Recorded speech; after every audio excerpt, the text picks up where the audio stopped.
آخری خط کے جواب میں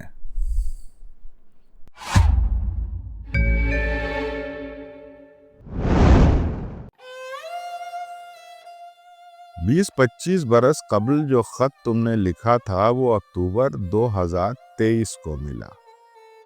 اسے تقدیر کا پھیر ہی کہیں گے۔ شاید 20-25 برس قبل ملا ہوتا تو کوئی بھی جواب نہیں بن پڑتا۔ ہم نے تبھی اس خط کا جواب لکھنا شروع کر دیا تھا، لیکن پھر چرخ کوہن نے بے وفائی کی اور ہمارے شب و روز پھر سے گردش میں آ گئے۔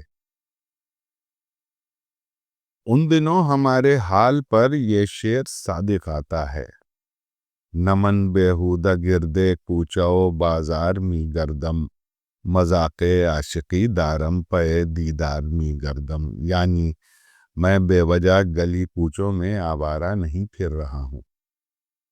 میرا ذوق عشق ہے، اس لیے محبوب کے دیدار کے لیے بھٹکتا رہتا ہوں۔ اس گردش نے ہمیں حواس باختہ کر دیا۔ رنجیدہ ہونا ہمارے مزاج میں نہیں، اور مست رہنے کے مواقع دور دور تک نہیں تھے، مگر ہم بھی کم ڈھیٹ نہیں ہیں۔ بالآخر رنج و ملال کے بادل ہم سے ہار کے چھٹ گئے۔ شکست کسے اچھی لگتی ہے؟ ہم کو بھی معلوم ہے کہ وہ ہم پر پھر سے کسی نئی ترتیب اور حکمت عملی کے ساتھ حملہ آور ہوں گے۔ جب تک ان سیاہیوں کے لشکر کا دوسرا حملہ نہیں ہوتا، اس وقت تک ہم اپنی عارضی فتح پر مسرور تو ہو ہی سکتے ہیں۔ آج کاغذات الٹ پلٹ کر دیکھ رہے تھے تو تمہارے خط کا ادھورا جواب سامنے آ گیا۔ آج تمہیں بتانے کے لیے بہت کچھ ہے۔ لکھنے کا حوصلہ بھی اس لیے ہوا کہ دل کو یقین ہے کہ تم تک یہ جواب کبھی نہیں پہنچ پائے گا۔ ہم اپنی کیفیت کیا ہی بیان کریں، بس ایک شعر سن لو: دو بدو وہ پوچھ ہی لیں گے تو شرمائیں گے ہم، آپ سے کرتے ہیں الفت کیسے کہہ پائیں گے ہم۔ وہ جو ایک حجاب تھا وہ اب بھی قائم ہے۔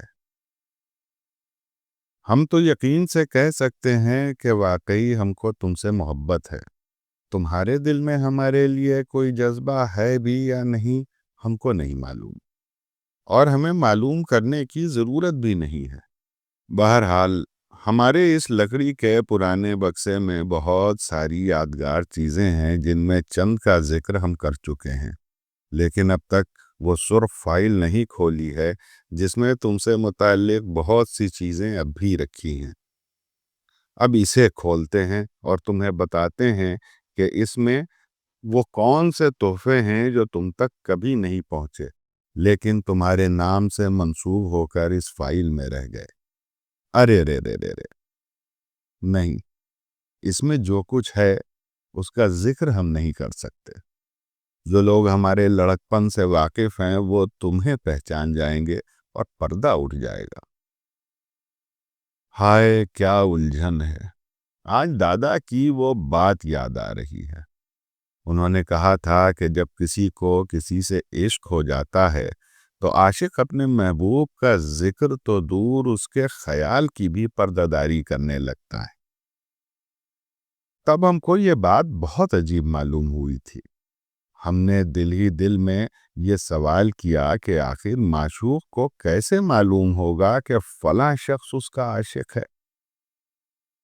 ہمارے دادا بھی ایک عاشق تھے۔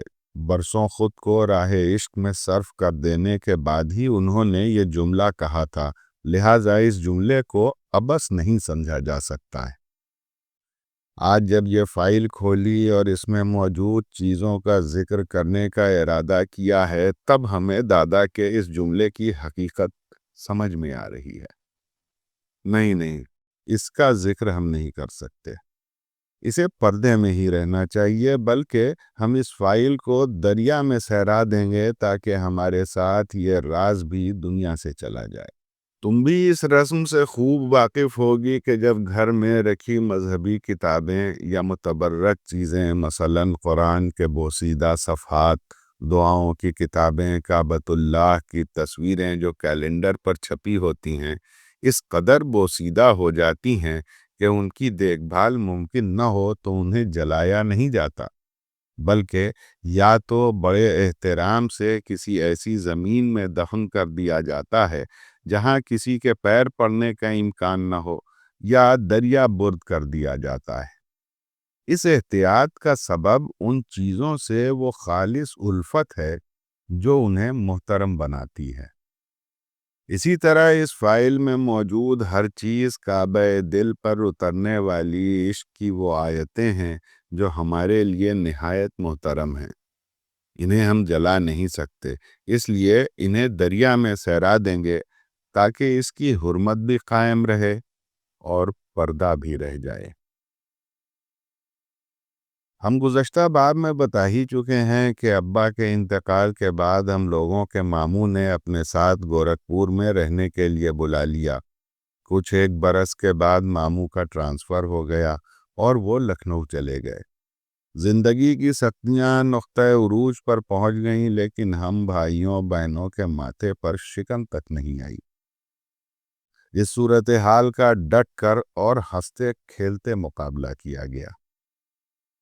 گورکھپور کے قیام کے دوران بڑے بڑے پرلطف قصے بھی ہوئے جنہیں یاد کر کے اب بھی کبھی کبھی ہنس مسکرا لیتے ہیں۔ گورکھپور میں باقاعدہ مشق سخن کی ابتدا بھی ہو گئی تھی اور مقامی شعری نشستوں میں شرکت ہونے لگی تھی، جس کی وجہ سے رفتہ رفتہ بھائی جان کے ساتھ ساتھ ہم کو بھی لوگ شاعر تسلیم کرنے لگے تھے۔ ہم لوگوں کے ایک کرم فرما تھے جو اکثر ملاقات کے لیے آیا جایا کرتے تھے۔ ان کی خاصیت یہ تھی کہ وہ کسی بھی معروف شاعر کا شعر اپنے نام سے سنا دیا کرتے تھے۔ یہ بھی حقیقت ہے کہ وہ خوب جانتے تھے کہ ان کی اس حرکت سے ہم سب بخوبی واقف ہیں، لیکن محض تفنن طبع کے لیے وہ دوران گفتگو یہ حرکت کر دیا کرتے تھے۔ ایک روز حسب دستور وہ جب گھر آئے تو دوران گفتگو کہنے لگے کہ ایک شعر کہا ہے، ملاحظہ فرمائیے۔ پھر شعر کچھ یوں سنایا: نہنگو اژدہاؤ شیرو نر مارا تو کیا مارا، بڑے موذی کو مارا نفس امارہ کو گر مارا۔ ہم سب نے بیک آواز خوب داد دی۔ جب داد و تحسین کا سلسلہ تھما تو انہوں نے اپنا گلا صاف کرتے ہوئے پوچھا، اس شعر کا کچھ مطلب بھی سمجھ میں آیا؟ ہم میں سے کسی نے کہا، آپ ہی بتا دیجئے۔ ان کے لیے یہ سوال نہایت غیر متوقع تھا۔ وہ کچھ دیر تو سناٹے میں رہے اور خالی خالی نگاہوں سے کمرے میں موجود ہر شخص کا منہ تکتے رہے۔ پھر کچھ دیر فکر میں ڈوبے رہنے کے بعد کہنے لگے، بھائی نہنگ کا مطلب تو بہت آسان ہے۔ ہم لوگ ان کی طرف سوالیہ نگاہوں سے دیکھ رہے تھے۔ انہوں نے پھر سے گلا صاف کرتے ہوئے کہا، بھائی نہنگ کا مطلب نہنگ ہوتا ہے۔ ہم سب نے کہا، واہ واہ واہ واہ، اور آگے؟ پھر انہوں نے کہا، اژدہا تو عام سا لفظ ہے، اس کا مطلب تو اژدہا ہی ہوتا ہے، اور شعر کا کیا ہی معنی بتائیں؟ کسی نے پوچھا، آپ نے مصرع پڑھا، شیرو نر مارا تو کیا مارا؟ انہوں نے فوراً جواب دیا، ہاں بالکل۔ پھر کسی نے پوچھا، یعنی شعر کا مطلب تو شعر ہوا، اور نر کا مطلب کیا ہوا؟ کہنے لگے، ارے بھائی اتنا بھی نہیں سمجھے، نر یعنی آدمی۔ ہم میں سے ایک نے کہا، یہ تو بہت آسان کر دیا آپ نے، اب ذرا دوسرے مصرے کا بھی معنی بتا دیجئے۔ بڑے موذی کو مارا نفس امارہ کو گر مارا۔ وہ کہنے لگے، بھائی اس کا معنی بھی ویسے ہی سمجھ لیجئے جیسے پہلے مصرے کا معنی سمجھا ہے۔ ان کے جواب سے کمرے میں مکمل سناٹا چھا گیا۔ ہم لوگ ایک دوسرے کو نگاہوں میں کچھ دیر تک ٹٹولتے رہے۔ چند لمحوں کا سناٹا یکایک تیز قہقہوں سے ٹوٹ گیا۔ ہم سب کے ذہنوں میں یہی سوال تھا کہ اگر مطلب یہی ہے تو مشکل کیا ہے، اور اگر یہی مشکل ہے تو مطلب کیا ہے؟